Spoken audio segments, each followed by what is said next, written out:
All right, I'm joined by Rod Pampling, three-time PGA Tour winner and now two-time PGA Tour Champions winner. hmm You got it done in North Carolina. How'd it feel? That was awesome. It was, yes, it had been a little while, but it's still just great. Doesn't matter when you win. It's a phenomenal feeling, and just shows the work you're putting in is still, you still get the rewards from it. Yeah. Well, what's the most satisfying, as you talk about rewards, what's the most satisfying part about winning at this level again? Wow. Just against this, it's still against your peers. These are the guys I really played against my whole career, and to be honest, they haven't really. We're a little bit shorter off the tee, obviously, but other than that, everyone still plays phenomenal golf. So to still get a win amongst these guys, it's just awesome. It really is. It allows, obviously for us it's Hawaii. We get 2 years out there, and it doesn't really do too much. You get a year's exemption, but you're kind of already there anyway. So the Hawaii win is great to get back there, um, and just you can obviously plan your year a little bit better. But just winning against these guys it doesn't matter. It's still, we've got 8 Hall of Famers, and there's another 6 who are just playing incredible golf. So to put your nose in front on one of the events this year was phenomenal. Well, and you also have a lot of good Australian guys that are out here, some of Oh your yeah. fellow Aussies. What is that like, the camaraderie between you guys, or the competition, I should say? Well, it's always good. It's there are a few times we can have a sledge with each other that it kind of goes over the top of the other guys' heads. But when I finished, there was at least 6 or 7 guys sitting there. Alka was there, obviously as a Kiwi, which was phenomenal. Which we all know as Australia and New Zealand, when we're fighting against each other, it's always intense. But we're always good friends afterwards. And then my good buddy Johnny Senden waited till the end as well. So that was it was just great to see him there, and the other guys just alternate. Richard Green. I say I'm just remembering who was there. So yeah, it was great. I think Stewie Appleby's there was just it was phenomenal. It really is. It's a fun time of the life to be in, and to win it is just makes it a little bit extra special. And what it mean, as you kind of touched on there, what it mean to have them there kind of celebrating with you, just knowing that's a big accomplishment here? Oh, it is, and we all know it is. They know it is. Everyone else is. For these next few days, it was always everyone was saying congratulations. It's just, it doesn't matter where you win. It's hard. It really is. So, we have a little bit different issues than we did as younger guys. Body here and there, but we all know what we have, and it's as I say, it's always special to win. Well, you had mentioned one of your old coaches has always said, you're talking about it's so hard. This game is so hard. Well, one of your old coaches has said that if you could take the emotions out of this game, we'd be legends, right? Oh yeah. Speak to the golfing audience about how you deal with that. Well, it's time, it's practice, it's on the range, is learning to take expectations out of this game. It's how do you just turn up and play like a practice round in a tournament? And that's the key.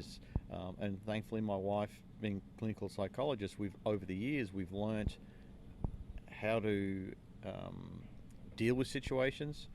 I wouldn't say I'm a great student, but yes, when it comes time, and like last week or on Sunday, it was just great all day. I knew what I was doing out there. I was in control. Just the breathing, the slow walking, just it's pretty much everything you think you should do in sport. You do opposite with golf, and you'll be pretty close to being what you need to do to keep calm. It's the not slow over the ball, but slow to the ball, and just keeping a nice even pace. Um, there's a few little things here and there. Now, for me, I always look up high. Just helps you breathe a bit more than looking down at the ground, kicking your toes, going, "Why me? Poor me," kind of thing. You always look up and be confident and smile. It's just little things like that just gets rid of the negativity, and helps you concentrate a little bit more. And it's a minute amount that can have you win or lose out here. Well, speaking of getting rid of the negativity, I remember in 2014, 2015, you were going through some swing issues. hmm Where it was really difficult to kind of figure out where you were at with that. How do you overcome that, and how do you deal with those demons? Yeah, well, at that stage, my original coach Gary Edwin, we'd spoken that week, and he had explained that he was getting old, and he just didn't want to travel anymore, and it was hard for him to get there. So, and luckily there was another guy, Alex Murray, who I still use to this date, was a protege of Gary, so we just talked and we started with Alex, and we kind of just revamped everything. Went back to square one. Basically, went back to when I first started with Gary and what we did there, and that was the process. And thankfully, it didn't take long to get the feels back. I think I was at home. My dad had passed away, so I went home for 6 weeks, I think. And the first event back, I was on the Corn Fair and I won that. I shot 25 under. So it was that then was we'd gotten over that hump of just trying to get whatever the little things had led into the swing and where it wasn't great, to now getting back to feeling like I could play again and compete. And then obviously Shriners was just a bit over a year after that, and it's just kept progressing. I feel now the game is really solid. It's just we've got 72 guys out here, but it's good competition. There's 40 of those guys are solid players, and unfortunately the other 30 we just deal with injuries, so it's kind of that fluctuates throughout the week. But yeah, it's just been it's a journey. I think we all have in this game. It's ups and downs, and it's trying to stay up as long as you can. And thankfully, with the philosophy of my swing, which I learned from Gary, obviously is fantastic, and now Alex has taken over, and it's a very simplified swing, which I think is repeatable, and it makes sense to me. And that's the key, is finding whoever teaches you to make it, when you're listening, it makes sense. So that's okay, I get it, I understand it, and you can flow with it. Well, you had mentioned ups and downs earlier, just a second ago. Mm-hmm. One of those big ups you alluded to there as well, Shriners winning in 2016 on the PGA Tour, your last PGA Tour win. How did that feel to get that done? It had been so many years since your last win. Yeah, it was amazing. But I think we'd got out of that not being able to play great golf where I wanted to be, to get into the situation where it was good. And then all of a sudden, not all of a sudden, obviously it was a slow build up, and then we started with 60 the first round, and it was great. And I just felt the comfort of, I'm back in this spot, and I just went through all my mental notes that with my wife that we had to do, and just basically that's all I focused on. And the game, obviously it's held up with the test of time, and the last, I think, 6 holes I one putted everything.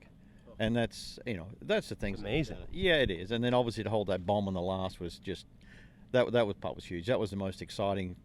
We've all dreamed about that from 30 years ago as kids, making this long putt to win the tournament, and to actually do it was obviously Brooks Koepka was there.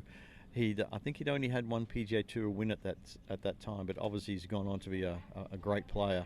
And Lucas Glover, who's just he's played great this year as well. So there's 2 guys in there that to go up against were solid, great players. So yeah, to get that win was huge, and that allowed me to then be fully exempt till I was exactly 50, which was that's like winning the lotto. It was great. Well, Brooks, he must have been spurred on by losing to you, right? You got to chalk it up to that, right? I did mention to him that I think I spurred him on. I think he had a poster of me with a dartboard that he used to throw at it just to irk him on, I think. So I'm not sure if that's true, but no, he was good about it. There was a little meme going around where I think I photobombed him, and I sent that to him, and he got a good chuckle out of that. So if I did, great, good. I'm happy I did, but I think he was always going to be a pretty stout player. Definitely a strong player for sure. You were mentioning coaching earlier, Gary and then Alex, guys you've worked with in the past. As a father, your eldest son Sam played in high school golf, and he's 19 now. But initially, you were his first coach. And what was that like as a father-son dynamic? Say, how is that challenge, for other fathers out there?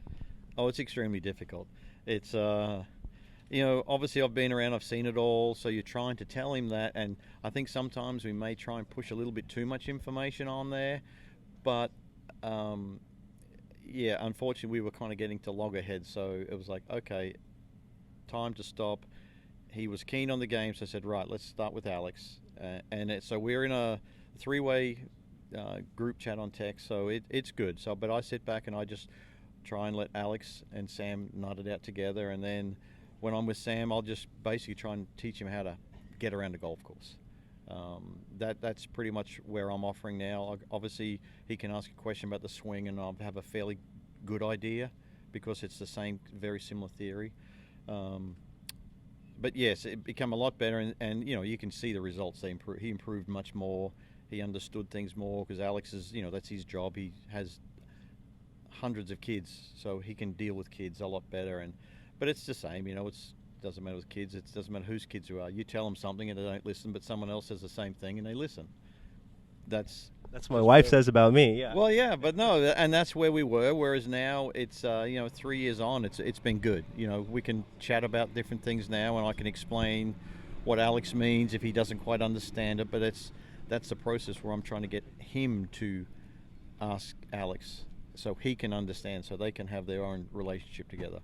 And is your son Sam? Is he at university now, or where we find him? So he's over in Stockton, California, just south of Sacramento. So UOP. Yep. So he just what's it, 3 months now? I guess he's been in. So he's fresh. So he hasn't been great, but I would expect it to be a year before he gets comfortable. It's just because he didn't start until 13, 14. So he's a long one behind a lot of the kids in that area. But it's just learning golf. Golf is a game it's never ending. You always learn. So for him, he's at the infancy of it all. So yeah, I expect him, next year, end of next year, he'll start to play really well. You mentioned golf being a game where you're always learning. I think about you practically have 3 teenage kids now, 19, 18, and 12 roughly. Yeah. What about as a father at this stage? Like what are you learning, or how is that for you? Well, it's difficult being away so much still because it's this is the job, this is what we've done. So yeah, that part's hard. You like to be home a little bit more for the kids, just to be a father. So you certainly miss out on a lot of things, but it's kind of nice now. They can actually see that I can play golf still. They wouldn't have seen a whole lot at that age when I went on the tour, but now it's nice that like this weekend it was great. They were very excited. They had the win and watched me on the TV, and so those things are great. But yeah, just the being away is a little bit tough, but it's part of it, unfortunately. Well, speaking of being away, how often do you get back to Australia? What's usually your goal with that? Well, obviously COVID sort of shut us down for a few years, so I'll be heading back. We headed back last year for a short period, but this year is a little bit longer. So I'll definitely be going home, definitely playing the PGA, and that's the other stuff. A couple of little pro-ams here and there on the senior tour, but I just want to take a break, just to catch up with friends and family I haven't seen for that long. So. But yeah, definitely playing out Royal Queensland home course. I'm just right around, so I haven't got to play it since it's been there. So I'm looking forward to take Smithy down. So I think you might have something to say about that, but okay, yeah, I'll try anyway. I know I'm a long way behind him in distance, but that's okay. It's I've played there a lot of times, so I know my way around. Yeah. Now, what do you like about the course specifically? It's it's different than we used to playing. Obviously, got redesigned quite a few years ago, so it's just there in front of you. It's nothing. You don't have to overthink it. It's a fun course to play, and you get on a golf course that you have fun with. You normally score well. So I just, as I say, just enjoy having some fun out there, and see how we go. Well, I would just say, as we look to wrap up here, when you think about sentimental memories on the PGA Tour, here we are at this stage, and you're almost your mid-50s now. Mm-hmm. You look back on the tour. I know there's the wins, but what kind of comes to mind sentimentally on the younger tour? Oh, it's just the people you meet over the years. It's we've met so many great friends now, and you take the wins away from it all. It's obviously that's what it comes down to, having the people you meet over the years, and we've met so many amazing people over the 20 years of golf. It's been fantastic, and they all make you feel so welcome. It's been a great place to come and play, and thankfully play well enough to keep a job out here for this long. In the last couple minutes, just want to wrap up with different parts of the game and how we as amateurs can improve. Driving, we see amateurs struggle all the time, but what's a good advice with driving?